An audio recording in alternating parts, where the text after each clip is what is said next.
Subscribe our KC Trichy YouTube channel. Like, share, and comment.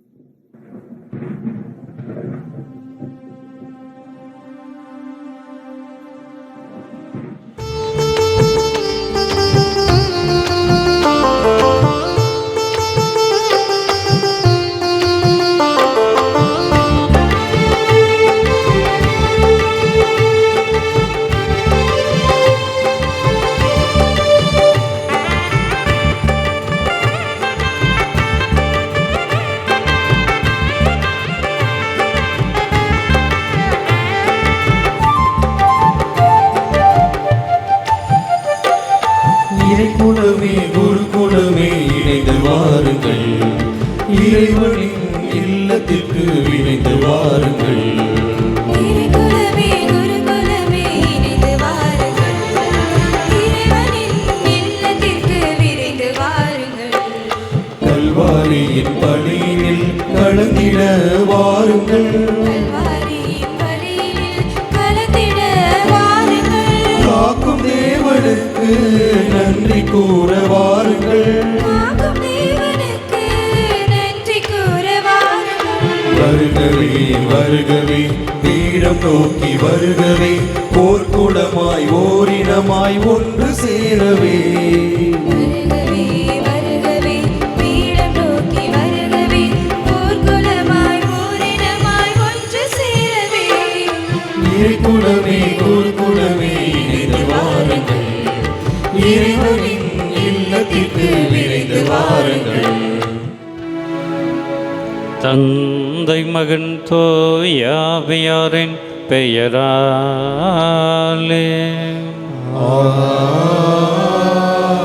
ஆமென். நம் ஆண்டவராகிய இயேசு கிறிஸ்துவின் அருளும் கடவுளின் அன்பும் தூயாவியாரின் நட்புறவும் உங்கள் அனைவரோடும் இருப்பதாக. உம் ஆன்மாவோடும் இருப்பதாக.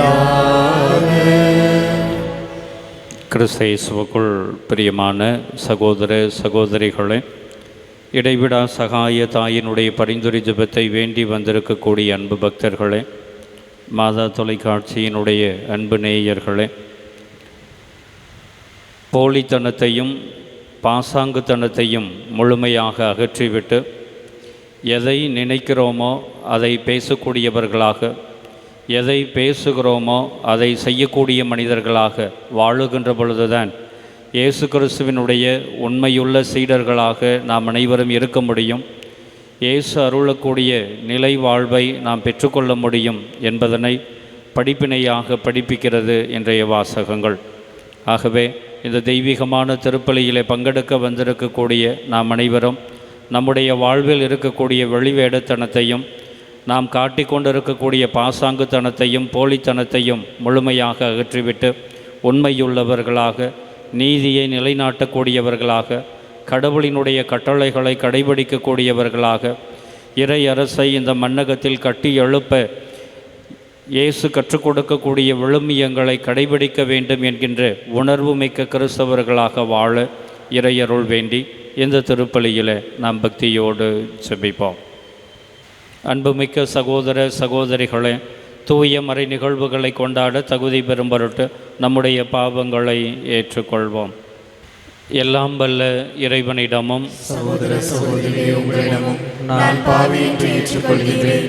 ஏனெனில் என் சிந்தனையாலும் சொல்லாலும் செயலாலும் கடமையில் தவறியதாலும் பாவங்கள் பல செய்தேன். என் பாவமே என் பாவமே என் பெரும் பாவமே. ஆகையால் எப்பொழுதும் கன்னியான புனித மரியாதையும் வானதூதர் புனிதர் அனைவரையும், சகோதர சகோதரிகளே உங்களையும் நம் இறைவனாகிய ஆண்டவரிடம் எனக்காக வேண்டிக் கொள்ள மன்றாடுகிறேன். எல்லாம் வல்ல இறைவன் நம்மீது இரக்கம் வைத்து நம் பாவங்களை மன்னித்து நம்மை நிலை வாழ்வுக்கு அழைத்து செல்வாராக. ஆமென். ஆண்டவரே இரக்கமாயிரும். ஆண்டவரே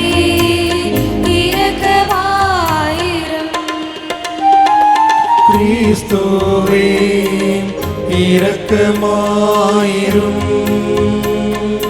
கிறிஸ்துவே இரக்கமாயிரும். ஆண்டவரே இரக்கமாயிரும். ஆண்டவரே இரக்கமாயிரும். இரக்கமாயிரும். இரக்கமாயிரும். இரக்கமாயிரும். இரக்கமாயிரும்.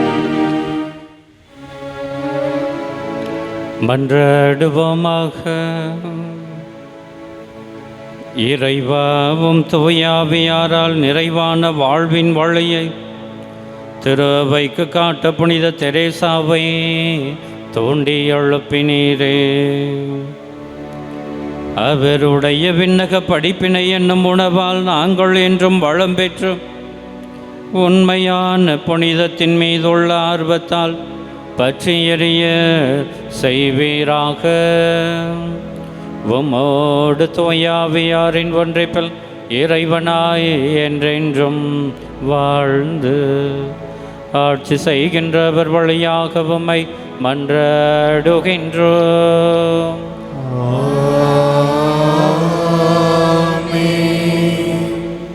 முதல் வாசகம். நன்மை செய்யும் அனைவருக்குமே பெருமையும் மாண்பும் அமைதியும் கிடைக்கும். திருத்தூதர் பவுல் ரோமேயருக்கு எழுதிய திருமுகத்திலிருந்து வாசகம். அதிகாரம் 2 திருவசனங்கள் 1 முதல் 11 வரை. பிறர் குற்றவாளிகள் என தீர்ப்பு அளிப்போரே, நீங்கள் யாராயினும் சாக்குப்போக்கு சொல்வதற்கு உங்களுக்கு வழி இல்லை. ஏனெனில் பிறருக்கு எதிராக தீர்ப்பளிக்கும் போது நீங்கள் உங்களுக்கே தண்டனை தீர்ப்பை அளிக்கிறீர்கள். தீர்ப்பளிக்கும் நீங்கள் அந்த தீர்ப்பை பெறுவதற்கான செயல்களையே செய்கிறீர்களே. இத்தகையவற்றை செய்வோருக்கு கடவுள் அளிக்கும் தீர்ப்பு நீதி வலுவாதது என்பது நமக்கு தெரியும். இவற்றை செய்வோர் மேல் தீர்ப்பளிக்கும் நீங்களும் இவற்றையே செய்து வருகிறீர்கள். நீங்கள் மட்டும் கடவுளின் தீர்ப்பிலிருந்து தப்பித்து கொள்ளலாம் என நினைக்கிறீர்களா? அல்லது அவரது அளவற்ற பரிவையும் சகிப்புத்தன்மையையும் பொறுமையையும் ஏளனம் செய்கிறீர்களா? உங்களை மனமாற செய்வதற்கே கடவுள் பரிகாட்டுகிறார் என்பது உங்களுக்கு தெரியாதா? உங்கள் கடின உள்ளம் உங்களை மனம் மாற விடவில்லை. ஆகையால் கடவுளின் சினமும் நீதி தீர்ப்பும் வெளிப்பட வேண்டிய நாளில் உங்களுக்கு வரப்போகும் தண்டனையை சேமித்து வைக்கிறீர்கள். ஒவ்வொருவருக்கும் அவரவர் செயலுக்கேற்ப கடவுள் கைமாறு செய்வார். மன உறுதியோடு நற்செயல் புரிந்து மாட்சி, மாண்பு, அழியாமை ஆகியவற்றை நாடுவோருக்கு அவர் நிலை வாழ்வை வழங்குவார்.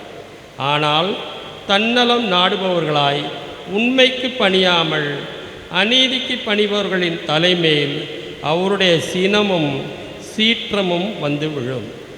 முதலில் யூதருக்கும் பிறகு கிரேக்கருக்கும், அதாவது தீமை செய்ய எல்லா மனிதருக்குமே வேதனையும் நெருக்கடியும் உண்டாகும். அவ்வாறே முதலில் யூதருக்கும் அடுத்து கிரேக்கருக்கும், அதாவது நன்மை செய்யும் அனைவருக்குமே பெருமையும் மாண்பும் அமைதியும் கிடைக்கும்.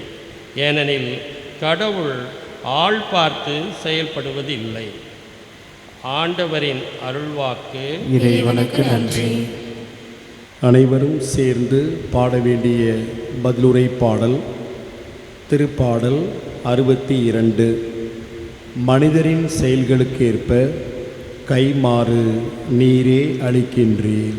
மனிதரின் செயல்களுக்கேற்ப கைமாறு நீரே அளிக்கின்றீர். மனிதரின் செயல்களுக்கேற்ப கைமாறு நீரே அளிக்கின்றீர். மனிதரின் செயல்களுக்கேற்ப கைமாறு நீரே கடவுளின் செயலுக்காக நான் மௌனமாய் காத்திருக்கின்றேன். எனக்கு மீட்பு கிடைப்பது அவரிடம் இருந்தே. உண்மையாகவே என் கற்பாரையும் மீட்பும் அவரே, என் கோட்டையும் அவரே. எனவே நான் சிறிதும் அசைவுறேன். மனிதரின் செயல்களுக்கு ஏற்ப கைமாறு நீரே அளிக்கின்றேன். நெஞ்சே கடவுளுக்காக மௌனமாய் காத்தீரு. ஏனெனில் நான் எதிர்பார்க்கும் நலன் வருவது அவரிடம் இருந்தே. உண்மையாகவே என் கற்பாரையும் மீட்பும் அவரே. எனவே நான் சிறிதும் அசைவுறேன். மனிதரின் செயல்களுக்கு ஏற்ப கைமாறு நீரே அளிக்கின்றேன். மக்களே எக்காலத்திலும் அவரையே நம்புங்கள். அவர் முன்னிலையில் உங்கள் உள்ளத்தில் உள்ளதை திறந்து கொட்டுங்கள். கடவுளே நமக்கு அழைக்கலும். மனிதரின் செயல்களுக்கு ஏற்ப கைமாறு நீரே அளிக்கின்றேன். மனிதரின் செயல்களுக்கு ஏற்ப கைமாறு நீரே அளிக்கின்றேன்.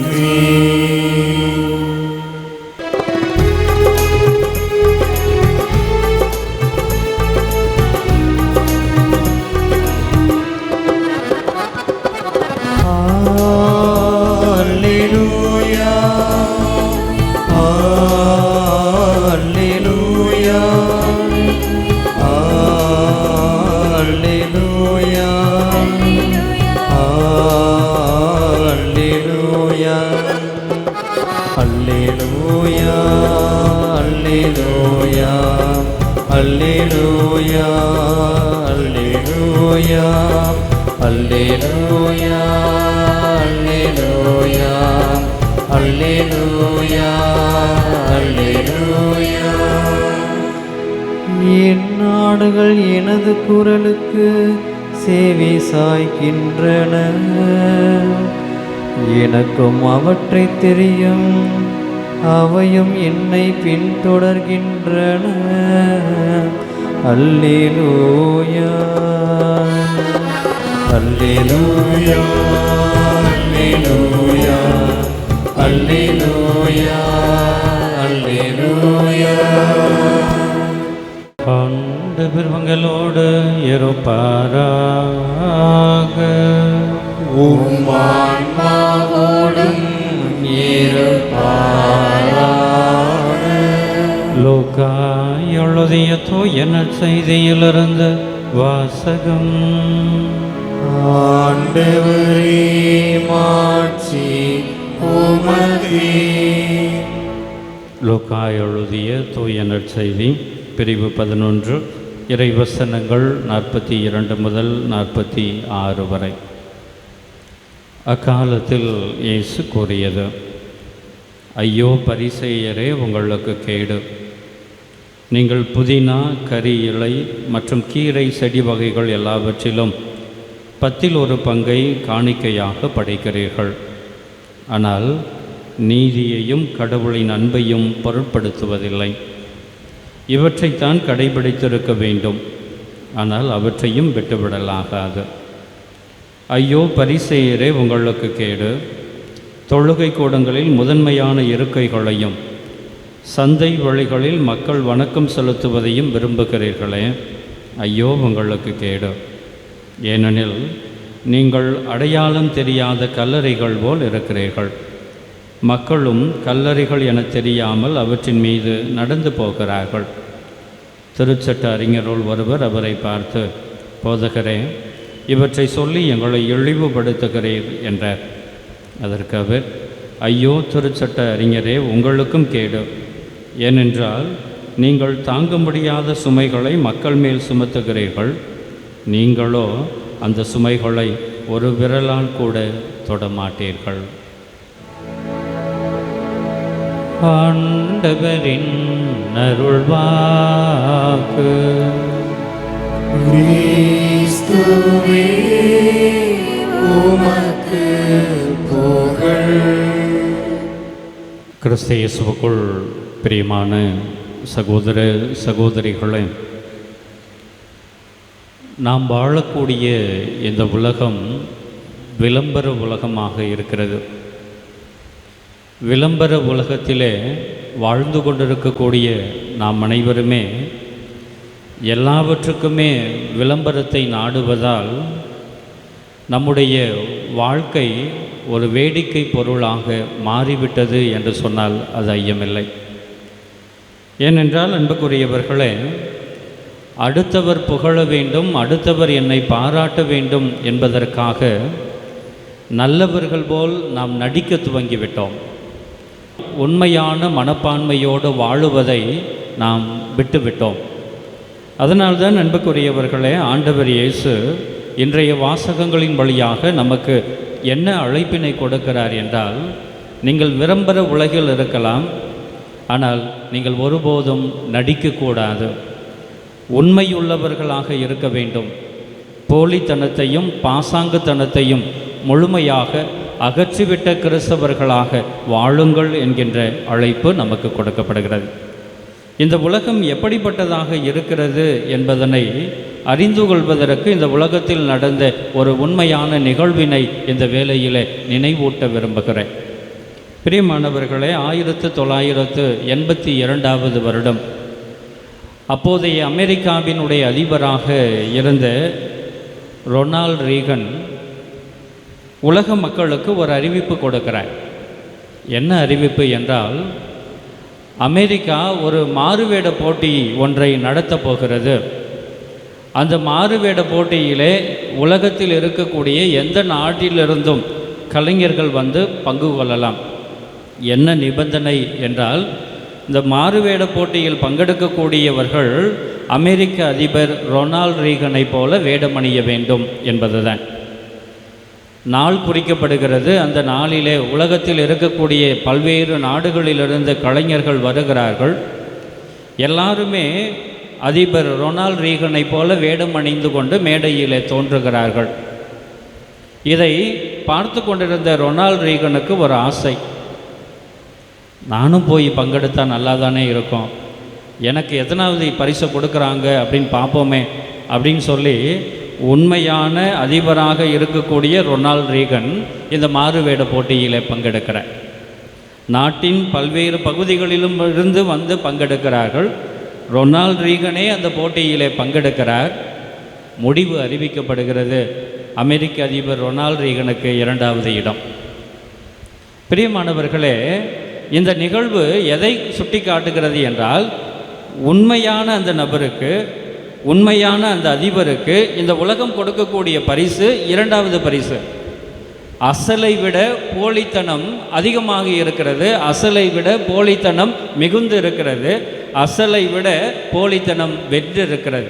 ஆகவே இப்படி உண்மையை விட பொய்க்கு அதிகமான முக்கியத்துவம் கொடுக்கப்படக்கூடிய இந்த உலகத்தில் வாழக்கூடிய நமக்கு ஆண்டவர் என்ன படிப்பினையை கற்றுக் கொடுக்கிறார் என்றால், நீயும் போலித்தனத்தின் பின்னால் ஓடிவிடாதே, நீயும் வெள்ளை அடிக்கப்பட்ட கல்லறையாக இருந்து விடாதே, நீ உண்மையை நிலைநாட்டக்கூடியவனாக, உண்மையுள்ள சீடனாக, நேர்மையோடு வாழக்கூடிய கிறிஸ்தவனாக, கிறிஸ்தவளாக இருக்க வேண்டும் என்கின்ற அழைப்பினை நம் எல்லோருக்குமே கொடுக்கிறார். அப்படி வாழாத பரிசேயர்களையும் சதுசேயர்களையும் மறைநூல் அறிஞர்களையும் ஆண்டவர் சாடுகின்றார். அதைத்தான் இன்றைய நற்செய்தி வாசகத்திலே நாம் வாசிக்க கேட்டோம். எந்த மனப்பான்மையை ஆண்டவர் வெறுக்கிறார் என்றால், பரிசேயர்களிடம் இருக்கக்கூடிய சதுசேயர்களிடம் இருக்கக்கூடிய எதற்கு முக்கியத்துவம் கொடுக்க வேண்டும் என்கின்ற அறியா நிலையை பார்த்து ஆண்டவர் சாடுகிறார். இந்த பரிசேயர்களும் சதுசேயர்களும் என்ன மனப்பான்மையோடு வாழுகிறார்கள் என்றால், ஆண்டவர் எதிர்பார்க்கக்கூடிய அந்த காரியத்துக்கு முக்கியத்துவம் கொடுப்பதை விட்டுவிட்டு தாங்கள் எதிர்பார்க்கக்கூடிய தாங்கள் நினைக்கக்கூடிய காரியங்களுக்கு முக்கியத்துவம் கொடுக்க ஆரம்பிக்கிறார்கள். சட்டமா மனித நேயமா என்கின்ற விவாதம் எழுகின்ற பொழுது இந்த பரிசேயர்களும் சதுசேயர்களும் எதை ஏற்றுக்கொள்ளுகிறார்கள் என்றால், எங்களுக்கு மனித நேயத்தை விட சட்டத்துக்கு தான் நாங்கள் அதிகமாக முக்கியத்துவம் கொடுப்போம். மனிதன் அழிந்து போகலாம், மனிதன் வீழ்ந்து விடலாம், ஆனால் சட்டம் ஒருபோதும் அழிந்து விடக்கூடாது என்பதிலே அவர்கள் உறுதியாக இருக்கிறார்கள். காணிக்கையா கடவுளா என்கின்ற விவாதம் வருகின்ற பொழுது எங்களுக்கு கடவுளை விட காணிக்கை எங்களுக்கு முக்கியம். ஆகவே காணிக்கைகளை 10 பங்கு காணிக்கையை நீங்கள் தொடர்ச்சியாக கொடுக்கக்கூடிய மனிதரை மட்டுமே நாங்கள் ஏற்றுக்கொள்வோம், நாங்கள் கடவுளுக்கு 2ஆம் இடம்தான் கொடுப்போம் என்கின்ற மனப்பான்மையிலே வாழக்கூடியவர்களாக இந்த பரிசேயர்களும் சதுசேயர்களும் இருக்கிறார்கள். இப்படி சட்டத்திற்கும் காணிக்கைகளுக்கும் அதிகமான முக்கியத்துவம் கொடுத்துவிட்டு கடவுளையும் கடவுளினுடைய போதனைகளையும் மழுங்கடித்து கொண்டு வாழ்ந்து வருகின்ற பரிசேயர்களையும் சதுசேயர்களையும் பார்த்து ஆண்டவர் சாடுகிறார். நீங்கள் மனித நேயத்தை நிலைநிறுத்த வேண்டுமே ஒழிய சட்டத்திற்கு நீங்கள் அதிகமான முக்கியத்துவம் கொடுத்து வாழ வேண்டிய அவசியமில்லை. சட்டத்தை விட மனித நேயத்துக்கு நீங்கள் அதிகமான முக்கியத்துவம் கொடுக்கக்கூடியவர்களாக இருக்க வேண்டும். காணிக்கையை விட கடவுளுக்கு அதிகமான முக்கியத்துவம் கொடுக்கக்கூடியவர்களாக இருக்க வேண்டும் என்கின்ற கருத்தினைத்தான் ஆண்டவர் இயேசு கிறிஸ்து வலியுறுத்துகிறார். இதைத்தான் மத்தேயு நற்செய்தி 5வது அதிகாரத்தில் நாம் வாசிக்கிறோம். நீ ஆலயத்திற்கு காணிக்கை கொண்டு வருகின்ற பொழுது அங்கே உன்னுடைய சகோதரனோடு மனத்தாங்கள் இருப்பதை நீ நினைவு கூறுவீரானில் உடனடியாக நீ கொண்டு வந்துள்ள காணிக்கையெல்லாம் அங்கேயே வைத்துவிட்டு முதலில் போய் உன்னுடைய சகோதரனோடு சமரசம் செய்து கொள். சமரசம் செய்துவிட்டு நல்லுறவை ஏற்படுத்திவிட்டு பின்பு வந்து உன்னுடைய காணிக்கையை செலுத்து என்று ஆண்டவர் சொல்லுவது எதை சுட்டி காண்பிக்கின்றது என்றால், இங்கே மனித நேயத்துக்கு முன்னுரிமை கொடுக்கப்படுகிறது, கடவுளுக்கு முன்னுரிமை கொடுக்கப்படுகிறது, கடவுளுக்கு முக்கியத்துவம் கொடுக்கப்படுகிறது, காணிக்கை 2வது இடத்திற்கு தள்ளப்படுகிறது என்பதனை பரிசேயர்களும் சதுசேயர்களும் கற்றுக்கொள்ள வேண்டும். அப்படி கற்றுக்கொண்டு வாழ்ந்தால்தான் அது உண்மையுள்ள சீடனுக்கு அடையாளம் என்பதனை ஆண்டவர் கற்றுக் கொடுக்கிறார். நமக்கும் கூட அன்புக்குரியவர்களே ஆண்டவர் அதைத்தான் கற்றுக் கொடுக்கிறார். கடந்த வருடம் நான் அதை செய்தேன், ஆகவே இந்த வருடமும் நான் இப்படித்தான் செய்வேன் என்று பாரம்பரியமாக செய்யக்கூடிய ஒரு சில காரியத்தை தொடர்ந்து அர்த்தமில்லாமல் செய்வதை விட கடந்த ஆண்டு செய்தது நல்லதாக இல்லை, ஆகவே இந்த வருடம் நான் கொஞ்சம் மாற்றிக்கொள்ளுகிறேன் என்கின்ற சிந்தனையை நாம் வகுத்து கொண்டு மனித நேயத்தையும் ஆண்டவருடைய போதனைகளையும் அன்பு நீதி பற்றிய போதனைகளையும் தெளிவையும் நாம் உணர்ந்து கொண்டு செய்யக்கூடிய ஒவ்வொரு காரியத்தையும் அர்த்தத்தோடு செய்து வாழ்ந்தோம் என்றால் அதுதான் உண்மையுள்ள கிறிஸ்தவ வாழ்வு, உண்மையான சீடனுடைய அடையாளம் என்பதனை ஆண்டவர் நமக்கு சுட்டி காண்பிக்கிறார். 2வதாக அன்புக்குரியவர்களே, ஆண்டவர் எந்த மனப்பான்மையை சாடுகிறார் என்றால், பரிசேயர்களும் சதுசேயர்களிடமும் இருக்கக்கூடிய அந்த பெருமை தேடக்கூடிய மனப்பான்மை. எதற்கெடுத்தாலும் எனக்கு முன்னுரிமை கொடுக்கப்பட வேண்டும், எதற்கெடுத்தாலும் நான் கௌரவிக்கப்பட வேண்டும் என்கின்ற மனப்பான்மையை ஆண்டவர் சாடுகிறார். ஆண்டவர் அந்த மனப்பான்மையை ஒருபோதும் ஏற்றுக்கொள்வதே இல்லை. அடுத்தவரை மட்டம் தட்டக்கூடிய மனப்பான்பு, நான் யோக்கியன் அடுத்தவன் அயோக்கியன், நான் செய்யக்கூடியது எல்லாமே சரியானது அடுத்தவன் செய்யக்கூடியது எல்லாமே தவறானது, இவன் பாவியாக இருக்கிறான், இவனுக்கு நோய் வந்திருக்கிறது என்றால் கடவுளினுடைய சாபம் இவனுக்கு வந்திருக்கிறது, எனக்கு நோய் வந்திருக்கிறது என்றால் யாரோ சதி செய்து விட்டார்கள் என்றெல்லாம் சொல்லி தன்னை பற்றி மட்டும் தற்பெருமை கொள்வது, தனக்கு தேவையான பெருமையான இடங்களை தேடிச் செல்வது, போகக்கூடிய இடங்களிலே எனக்கு முதலிடம் கொடுக்கப்பட வேண்டும் என்கின்ற எண்ணத்தோடு இருப்பது, இவை எல்லாமே சரியான மனப்பான்மை இல்லை என்பதனை ஆண்டவர் நமக்கு கற்றுக் கொடுத்து, சரியான மனப்பான்மை என்றால் ஆதாயம் தேடக்கூடாது, முதலிடத்தை தேடக்கூடாது, மாறாக தாழ்ச்சியோடு இருக்க வேண்டும். உங்களிடையே யார் பெரியவர் என்கின்ற விவாதமே ஒருபோதும் வந்துவிடக்கூடாது. உலகத்தில் இருக்கக்கூடிய யாரிடம் வேண்டுமானாலும் இந்த மனப்பான்மை இருக்கலாம், உங்களிடம் இருக்கக்கூடாது என்பதனை ஆண்டவர் வலியுறுத்தக்கூடியவராக இருக்கிறார். ஏனென்றால் திருத்தூதர்களிடம் கூட இந்த கேள்வி எழுகிறது, யார் பெரியவர் என்று. அவர்கள் விவாதித்து கொண்டிருக்கிறார்கள். ஒருவேளை யாக்கோபுவும் யோவானும் பெரியவர்களோ என்கின்ற விவாதம் வருகின்ற போது கூட ஆண்டவர் இயேசு கிறிஸ்து என்ன சொல்லுகிறார் என்றால், உலகத்தில் இருக்கக்கூடிய எல்லாரிடம் யார் பெரியவர் என்கின்ற மனப்பான்மையும் விவாதமும் எழலாம், ஆனால் உங்களிடையே அப்படி இருக்கக்கூடாது.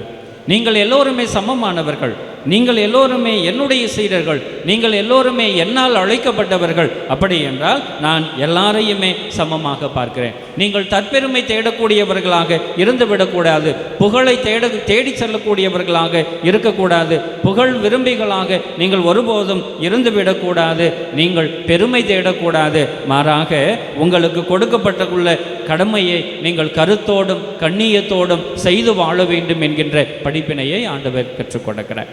ஆகவே நமக்கு ஆண்டவர் இந்த நாளிலே கற்பிக்கக்கூடிய இரண்டாவது போதனை என்ன என்றால், கிறிஸ்துவினுடைய அன்புள்ள சீடனாக சீடத்தியாக நாம் அனைவருமே இருக்க வேண்டும் என்றால் தற்பெருமை தேடாதவர்களாக, எங்கு போனாலும் முதலிடம் தேடாத மனிதர்களாக நாம் இருக்க வேண்டும். கொடுக்கப்பட்டுள்ள கடமையை கருத்தாய் செய்யக்கூடியவர்களாக, கண்ணியத்தோடு வாழக்கூடியவர்களாக, கடமை உணர்வோடு இருக்கக்கூடியவர்களாக வாழ வேண்டும் என்கின்ற படிப்பினையை ஆண்டவர் கற்றுக் கொடுக்கிறார். இறுதியாக அன்புக்குரியவர்களே, ஆண்டவர் இயேசு கிறிஸ்து எந்த மனப்பான்மையை சாடுகிறார் என்றால், அடுத்தவரிடம் வேலை வாங்குவது, அடுத்தவர் மீது சுமைகளை சுமத்துவது, தான் எந்த வேலையும் செய்யாமல் இருப்பது, தான் எந்த சுமையையும் தாங்கிக் கொள்ள தயாராக இல்லாத மனப்பான்மையை ஆண்டவர் சாடுகிறார். ஏனென்றால் இந்த பரிசேயர்களிடமும் சதுசேயர்களிடமும் என்ன மனப்பான்மை இருக்கிறது என்றால், அதிலும் குறிப்பாக இந்த மறைநூல் அறிஞர்களிடம் என்ன மனப்பான்மை இருக்கிறது என்றால், மறைநூலை நான் முழுமையாக அறிந்திருக்கிறேன், எனக்கு எல்லாமே தெரியும், நான் தான் கடவுளுக்கு நெருக்கமானவன், கடவுள் என்னை சிறந்த விதத்திலே தேர்வு செய்திருக்கிறார், ஆகவே நான் சொல்லுவதை மற்ற எல்லாருமே கேட்க வேண்டும், நான் செய்வது எல்லாமே சரியாகத்தான் இருக்கும், நான் செய்வது ஒருபோதும் தவறாக இருக்காது, எனக்கு எல்லாமே தெரிவதனால், நான் அபிஷேகம் செய்யப்பட்டிருப்பதனால், நான் கடவுளால் சிறந்த விதத்திலே தேர்வு செய்யப்பட்டிருப்பதனால், நான் சொல்லக்கூடிய எல்லா காரியங்களையும் என்னை பின்பற்றி வரக்கூடிய நீ செய்ய வேண்டும் என்கின்ற உணர்வோடு வாழுவது. பிரியமானவர்களே, இந்த மனப்பான்மையை ஆண்டவர் அறவே வெறுக்கிறார். அதனால்தான் மறைநூல் அறிஞர்களை பார்த்து என்ன சொல்லுகிறார் என்றால், நீங்கள் அடுத்தவர் மீது சுமைகளை சுமத்துகிறீர்கள், அடுத்தவர் அதை செய்ய வேண்டும், இதை செய்ய வேண்டும், இப்படி வாழ வேண்டும், அப்படி வாழ வேண்டும் என்றெல்லாம் நிறைய போதனைகளை கொடுத்து கொண்டே இருக்கிறீர்கள், அவர்கள் மீது நிறைய சுமைகளை சுமத்தி கொண்டு இருக்கிறீர்கள், ஆனால் நீங்கள் ஒருபோதும் நல்ல காரியங்களை செய்வதில்லை. அடுத்தவருடைய சுமைகளை நீங்கள் குறைப்பதற்கு நீங்கள் முயற்சிகள் மேற்கொள்வதில்லை. ஆண்டவராகிய என்னை பாருங்கள், என்னுடைய இயல்பு எதுவாக இருக்கிறது என்றால், நான் சுமைகளை அடுத்தவருக்கு கொடுப்பதை விட அடுத்தவருடைய சுமையை சுமக்கக்கூடிய சுமை தாங்கியாக நான் இருக்கிறேன். அடுத்தவர் வாழ வேண்டும் என்பதற்காக, இந்த உலகத்தில் இருக்கக்கூடிய மக்கள் அனைவருமே வாழ வேண்டும் என்பதற்காக சிலுவை சாவை நான் ஏற்றிருக்கிறேன். பிறர் வாழ என்னுடைய வாழ்க்கையை இழந்திருக்கிறேன். இப்படி இழப்பையும் தியாகத்தையும் செய்து வரக்கூடிய ஆண்டவராகிய என்னை பார்த்து, பிறருடைய சுமையை என்னுடைய சுமையாக பார்த்து என் தோளின் மீது சுமந்து வாழ்ந்து வரக்கூடிய என்னை பார்த்து, நீங்கள் அனைவரும் எப்படிப்பட்ட மனப்பான்மையோடு இருக்க வேண்டும் என்றால், அடுத்தவருக்கு சுமையாக இருந்துவிடக்கூடாது, அடுத்தவருடைய சுமைகளை தாங்கக்கூடிய சுமை தாங்கிகளாக மாற வேண்டும் என்கின்ற படிப்பினையை தான் ஆண்டவர் நமக்கு கற்றுக் கொடுக்கிறார். பிரியமானவர்களே, இப்படி நன்மையான காரியங்களை, உண்மையான காரியங்களை, நேர்மையான செயல்பாடுகளை நாம் அனைவருமே செய்து வாழ்ந்தோம் என்றால் நாம் அனைவருமே ஆண்டவரால் உயர்த்தப்படுவோம் என்பதனை இன்றைய முதல் வாசகம் நமக்கு எடுத்து காட்டுகிறது. ஆகவே எப்பொழுது பொய்மைக்கு நாம் முக்கியத்துவம் கொடுக்கிறோமோ, எப்பொழுது நாம் போலித்தனத்திற்கு முக்கியத்துவம் கொடுக்கிறோமோ, எப்பொழுது அநியாயத்துக்கும் அக்கிரமத்துக்கும் முன்னுரிமை கொடுத்து, அநியாயம் செய்தால்தான் எனக்கு மதிப்பு வருகிறது, நிறைய செல்வம் சேர்த்து வைத்தால்தான் எனக்கு கௌரவம் கிடைக்கிறது என்கின்ற மனப்பான்மையிலே நாம் வாழ்ந்து விட்டோம் என்றால் அது மிக மிக மிக தவறு என்பதனை ஆண்டவர் இந்த வேளையிலே சுட்டி காண்பிக்கிறார். உண்மையுள்ள சீடனுக்கு செல்வமும் செல்வாக்கும் அல்ல, உண்மையுள்ள சீடனுக்குரிய அழகு அப்போலித்தனமும் பாசாங்குத்தனமும் அல்ல, மாறாக உண்மையுள்ளவனாக இருப்பது, நேர்மையுள்ளவனாக இருப்பது, கடமை உணர்வோடு இருப்பது, கண்ணியத்தோடு வாழுவது, பொறுப்புள்ள மனிதனாக, பொறுப்புள்ள கிறிஸ்தவனாக இந்த சமூகத்தில் இருப்பது தான் உண்மையுள்ள சீடனுடைய அழகு என்பதனை ஆண்டவர் இன்றைய வாசகங்கள் வழியாக கற்றுக் கொடுக்கிறார். ஆகவே பிரியமான சகோதர சகோதரிகளை எல்லாரையும் போல நானும் வாழ்கிறேன் அப்படிங்கிற மனப்பான்மையை விட்டுவிட்டு, அடுத்தவன் பொய் சொல்கிறான் அவனுக்கு நிறைய செல்வம் வருது, அடுத்தவன் பொய் சொல்கிறான் அதனால் அவனுக்கு நிறைய மரியாதை கிடைக்கிறது, ஆகவே நானும் பொய் சொல்லி வாழுவேன், நானும் அக்கிரமங்களை செய்வேன் என்கின்ற மனப்பான்மையை எல்லாம் விட்டுவிட்டு நம்முடைய வழி எப்பொழுதுமே தனி வழியாக இருக்க வேண்டும். அந்த தனி வழி ஆண்டவரோடு இணைந்த வழியாக இருக்க வேண்டும். நீதியோடு உண்மையோடு நேர்மையோடு வாழக்கூடிய வாழ்க்கை முறையினை நாம் அனைவருமே கற்றுக்கொண்டு வாழ இறையருள் வேண்டி இந்த திருப்பலியில் நாம் பக்தியோடு ஜெபிப்போம்.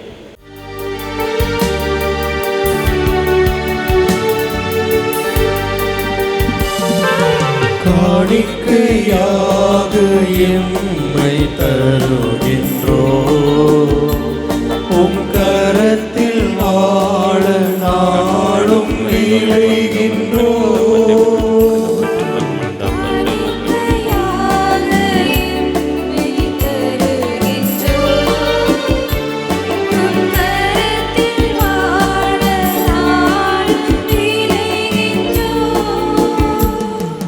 பழியை அல்ல இரக்கம் விரும்பும் பரமனின் எம்மை அளிக்கின்றோ, காணிக்கையாக எம்மை தருகின்றோ, உம் கரத்தில் வாழ நாளும் விளைகின்றோ. சகோதர சகோதரிகளே, என்னுடையதும் உங்களுடையதுமான இப்பலி எல்லாம் வல்ல தந்தையாகிய இறைவனுக்கு ஏற்றதாகும்படி மன்றாடுங்கள். ஆண்டவர் தமது பெயரின் புகழ்ச்சிக்காகவும் மாட்சிக்காகவும் நமது நன்மைக்காகவும் புனித திரு அவை அனைத்து நலன்களுக்காகவும் உமது கையில் நின்று பலியை ஏற்றுக்கொள்வாராக. ஆண்டவரே, புனித தெரேசாவின் இறை பற்று நிறைந்த பணி உமக்கு மிகவும் உகந்ததாய் இருந்தது. அதுபோல நாங்கள் தரும் இக்காணிக்கைகள் உமது மாண்புக்கு ஏற்புடையனவாய் இருப்பனவாக. எங்கள் ஆண்டவராகிய கிறிஸ்து வழியாக உம்மை மன்றாடுகின்றோம்.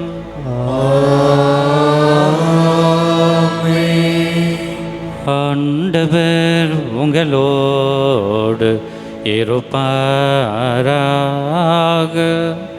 உம்மான்மாவோடும் இருப்பாராக. இதயங்களை மேலே எழுப்புங்கள். ஆண்டவரிடம் எழுப்பியுள்ளோம்.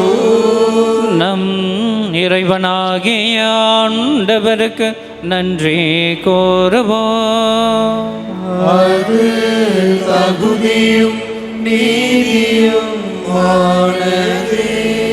ஆண்டவரே, தூயவரான தந்தையே, என்றும் உள்ள எல்லாம் வல்ல இறைவா, என்னாலும் எவ்விடத்திலும் நாங்கள் உமக்கு நன்றி செலுத்துவது மெய்யாகவே தகுதியும் நீதியும் ஆகும். எங்கள் கடமையும் மீட்புக்கு உரிய செயலுமாகும். ஏனெனில் விண்ணரசுக்காக கிறிஸ்துவுக்கு தங்களையே அர்ப்பணித்த புனிதர்களில் உமது வியத்தகு பராமரிப்பை கொண்டாடுவதும் உம்மை போற்றி புகழ்வதும் தகுமே. உமது இந்த பராமரிப்பினால் நீர் மனிதரை தொடக்கத்தில் இருந்த புனித நிலைக்கு மீண்டும் அழைத்து செல்கின்றேன். புத்துலகில் கிடைக்க இருக்கும் அருட்கொடைகளை இவ்வுலகிலேயே பெற்று அனுபவிக்க அவர்களை வழிநடத்துகின்றேன். ஆகவே புனிதர் வானதூதர் அனைவரோடும் சேர்ந்து நாங்கள் உம்மை புகழ்ந்தேத்தி முடிவின்றி ஒரே குரலாய் பாடுவதாவது: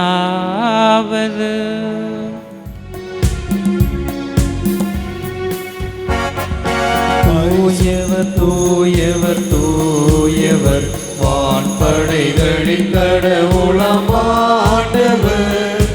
ஆண்டவர் விண்ணகமும் மண்ணகமும் உமது மாட்சியால் நிறைந்துள்ளன. உன்னதங்களிலே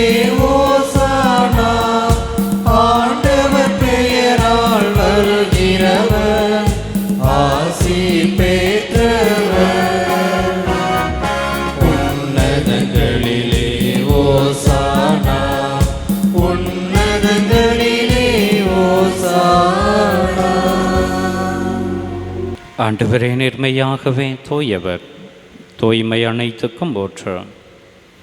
ஆகவே உம்முடைய ஆவியை பொழிந்து எக்காணிக்கைகளை தூய்மைப்படுத்த உம்மை வேண்டுகிறோம்.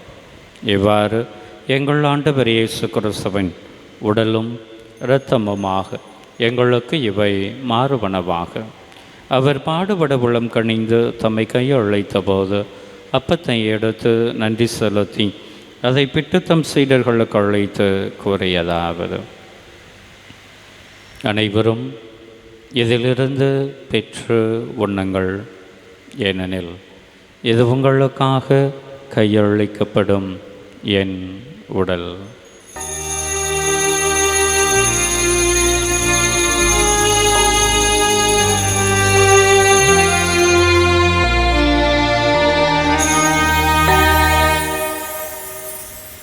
அவனுமே இரவு விருந்தை அருந்தியபின் கிண்ணத்தையும் எடுத்து மீண்டும் உமக்கு நன்றி கூறி தம் சீடர்களுக்கு அழைத்து அவர் கூறியதாவது: அனைவரும் இதிலிருந்து பெற்று பருகுங்கள், ஏனெனில் இது புதிய நிலையான உடன்படிக்கைக்கு உரிய என் இரத்தத்தின் கிண்ணம்.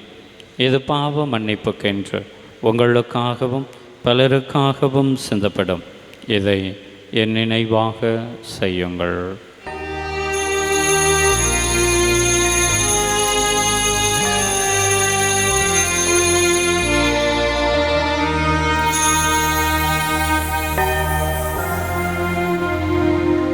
நம்பிக்கையின் மறைபொருள். ஆண்டவரே, நீர் வருமளவும் உமது இறப்பினை அறிக்கையிடுகின்றோம், உமது உயிர்ப்பினையும் எடுத்துரைக்கின்றோம். ஆகவே ஆண்டவரே, நாங்கள் கிறிஸ்துவின் இறப்பினையும் உயிர்ப்பினையும் நினைவு கூர்ந்து வாழ்வு தரும் அப்பத்தையும் மீட்பளிக்கும் கிண்ணத்தையும் உமக்கு ஒப்புக் கொடுக்கின்றோம். உம் திருமுன்னின்று உமக்கு ஊழியம் புரிய தகுந்தவர்கள் என எங்களை ஏற்றுக்கொண்டீர். எனவே உமக்கு நன்றி செலுத்துகிறோம். மேலும் கிறிஸ்துவின் உடலிலும் இரத்தத்திலும் பங்கு கொள்ளும் எங்களை தூய ஆவியார் ஒன்று சேர்க்க வேண்டும் என உம்மை தாழ்மையோடு மன்றாடுகிறோம். ஆண்டவரே, உலகெங்கும் பரவி இருக்கும் உமது திரு அவையை நினைவு கூர்ந்தருளும். எங்கள் திருத்தந்தை லியோ, எங்கள் ஆயர் ஆரோக்கியராஜ், எல்லா திருநிலையினர் ஆகிய அனைவரோடும் உமது திரு அவை அன்பில் நிறைவு பெற செய்தருளும். உயிர் தொள்ளும் எதிர்நோக்குடன் துயில் கொள்ளும் எங்கள் சகோதர சகோதரிகளையும் இறந்தோர் அனைவரையும் இரக்கத்துடன் நினைவு கூர்ந்து உமது திருமுக ஒளியினுள் ஏற்றருளும். எங்கள் அனைவர் மீதும் இரக்கமாயிரும். கடவுளின் கண்ணை தாயான புனித மரியா, அவருடைய கணவரான புனித யோசேப்பு, புனித திருத்தூதர்கள், இவ்வுலகில் மக்கு உகந்தவராய் இருந்தோர் ஆகிய புனிதர் அனைவருடனும் நாங்கள் நிலை வாழ்வில் பங்கு கொள்ளும் தகுதி பெற்று உம் திருமகன் இயேசு கிறிஸ்து வழியாக உம்மை புகழ்ந்தேத்தும் வரமருள உம்மை மன்றாடுகின்றோம்.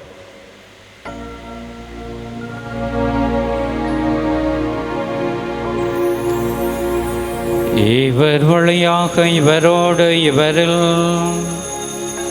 எல்லாம் வல்ல இறைவனாகிய தந்தையே, தூய ஆவியாரின் ஒன்றிப்பில் எல்லா புகழும் மாட்சியும் என்றென்றும் உமக்கு உரியது.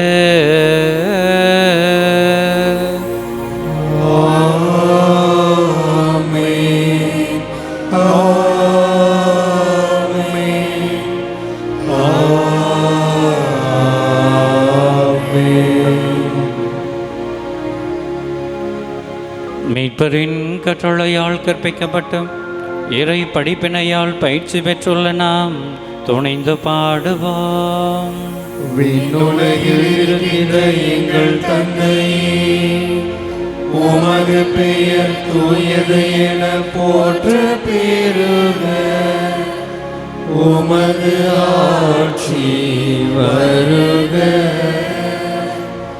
உமது திருவுளம் விண்ணுலகில் நிறைவேறுவது போல மண்ணுலகிலும் நிறைவேறுக. எங்கள் அன்றாட உணவை இன்று எங்களுக்கு தாரும். எங்களுக்கு எதிராக குற்றம் செய்வோரை நாங்கள் மன்னிப்பது போல எங்கள் குற்றங்களை மன்னியும். எங்களை சோதனைக்கு உட்படுத்தாதே, தீமையிலிருந்து எங்களை விடுவித்தருளும். ஆண்டவரே, தீமை அனைத்திலும் இருந்தும் எங்களை விடுவித்து எங்கள் வாழ்நாளில் அமைதியை கனிவுடன் அருளவுமை மன்றாடுகின்றோம். உமது இரக்கத்தின் உதவியால் நாங்கள் பாவத்திலிருந்து எப்போதும் விடுதலை பெற்று யாதொரு கலக்கமுமின்றி நலமாயிருப்போமாக. நாங்கள் எதிர்நோக்கி இருக்கும் பேரின்பத்துக்காகவும் எம் மீட்பராகிய இயேசு கிறிஸ்துவின் வருகைக்காகவும் காத்திருக்கின்றோம். ஏனெனில் ஆட்சியும் வல்லமையும் மாட்சியும் என்றென்றும் உமதே. ஆண்டவரே இயேசு கிறிஸ்துவே, அமைதியை உங்களுக்கு விட்டு செல்லுகிறேன், என் அமைதியையே உங்களுக்கு தருகிறேன் என்று உம்முடைய திருத்தூதர்களுக்கு மொழிந்தீரேன். எங்களுடைய பாவங்களை பாராமல் உம்மீது நாங்கள் வைத்திருக்கக்கூடிய நம்பிக்கையை கண்ணோக்கி உமது திருவுளத்திற்கு ஏற்ப எங்களுக்கு அமைதியையும் ஒற்றுமையையும் எங்கள் குடும்பங்களிலே சமாதானத்தையும் சந்தோஷத்தையும் எங்களுக்கெல்லாம் நல்ல உடல் சுகத்தையும் தந்தருள்ள திருவுளம் கொள்வீராக. என்றென்றும் வாழ்ந்து ஆட்சி செய்கின்றவர் நீரே. ஆண்டவருடைய அமைதி உங்களோடு என்றும் இருப்பதாக. ஆன்மாவோடும் இருப்பதாக. ஒருவருக்கு ஒருவர் கிறிஸ்துவின் அமைதியினை மகிழ்ச்சியோடு அறிவித்துக் கொள்வோம்.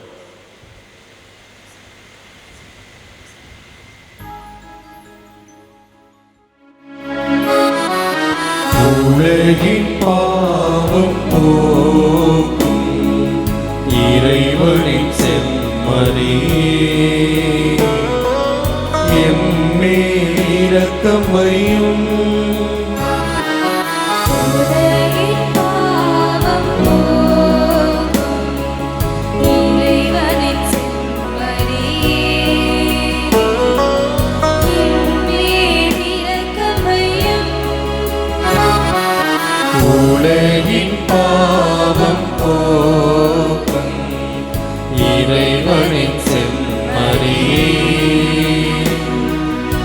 எமக்கு அமைதி அருளும். எமக்கு அமைதி அருளும். இதோ இறைவனின் செம்மறி, இவரே உலகின் பாவங்களை போக்குகின்றவர். இவர்தான் இன்று நம் எல்லோரையும் பார்த்து போலித்தனத்தையும் பாசாங்குத்தனத்தையும் வெளிவேடத்தையும் முழுமையாக அகற்றிவிட்டு உண்மையுள்ளவர்களாக நீதிமான்களாக வாழ வேண்டும் என்கின்ற படிப்பினையை கற்றுக் கொடுக்கக்கூடிய அன்பு தெய்வம். டிசம்பரியின் விருந்திலே பங்கு கொள்ள வந்துள்ள நாம் அனைவருமே பேறு பெற்றோர். ஆண்டவரே, நீர் இடத்தில் எழுந்தருள நான் தகுதியற்றவள். ஆனால் ஒரு வார்த்தை மட்டும் சொல்லியருளும், எனது ஆன்மா நலமடையும். கிறிஸ்துவின் திருவுடலும் திரு ரத்தம் நம்மை காத்து நமக்கு நிலை வாழ்வு தருவதாக. ஆமென்.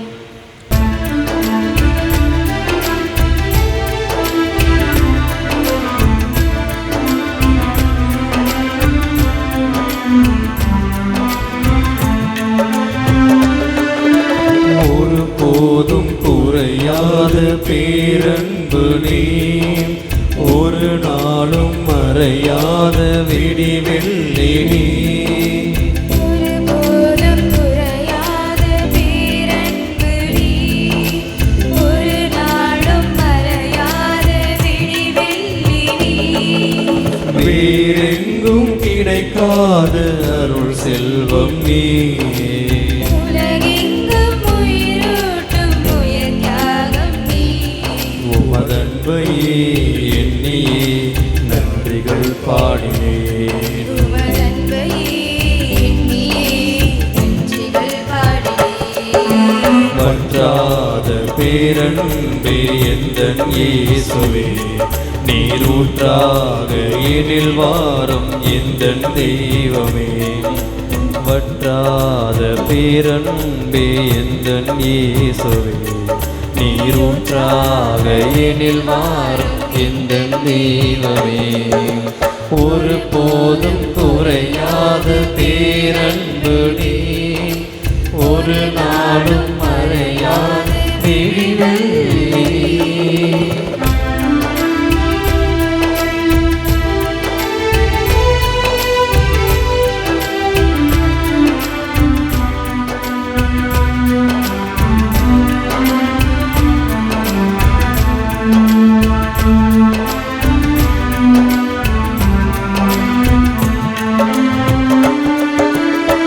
வானளவு உயர்ந்த பேரன்பு, முகில்களை தொடுகின்ற உயரன்பு. நீதியில் செழித்தோங்கும் பேரன்பு, மனிதனை வென்றிடும் உமதன்பு. என்னையும் ஒரு உயிராய் படைத்த பேரன்பு, கண்ணிலே கருமணியாய் அடைத்த பேரன்பு. என்னையும் ஒரு உயிராய் படைத்த பேரன்பு, கண்ணிலே கருமணியாய் அணைத்த பேரன்பு. பேரன்பே பேரழகே, பேரன்பே பேரழகே, உமதன்பையே எண்ணியே நன்றிகள் பாடினேன். நன்றிகள் பாடினேன், நன்றிகள் பாடினேன். வற்றாத பேரன்பே எந்தன் இயேசுவே, நீரூற்றாக எனில் வாரும் எந்தன் தெய்வமே. ஒரு போதும் குறையாத பேரன்பு நீ, ஒரு நாளும் மறையாத விழிவெள்ளி நீ. நன்றி கூறி மன்றாடுவோமாக. ஆண்டவரே எங்கள் இறைவா, உமக்கு கீழ்ப்படிதல் உள்ள உமது குடும்பத்துக்கு விண்ணக உணவால் நிறைவு அளித்துள்ளீரே. அதனால் புனித தெரேசாவின் எடுத்துக்காட்டால் உமது இரக்கத்தை எப்பொழுதும் பாடுவதில் அது மகிழ்ந்திருக்க செய்வீராக. எங்கள் ஆண்டவராகிய கிறிஸ்து வழியாக உம்மை மன்றாடுகின்றோம்.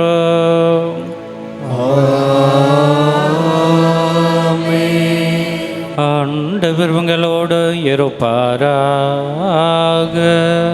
உம் ஆன்மாவோடும் இருப்பாராக. எல்லாம் வல்ல இறைவன் தந்தை மகன் தூயாவியார் உங்களுக்கு ஆசை வழங்குவாராக.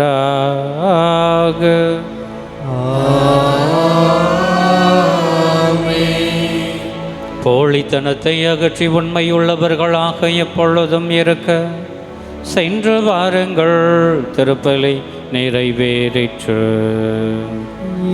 இறைவனுக்கு நன்றி.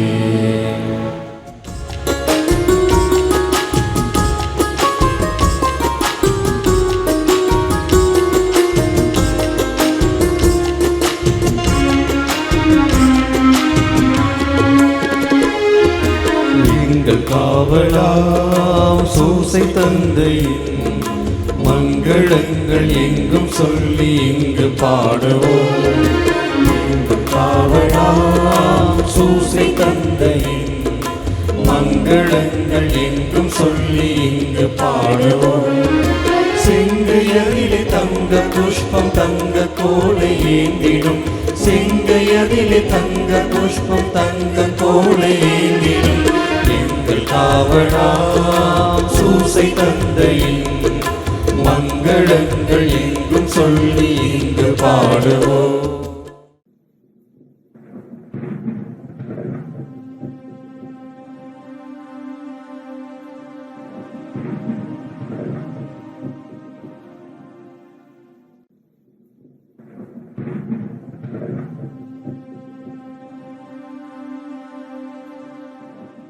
Subscribe our KC Trichy YouTube channel. Like, share and comment.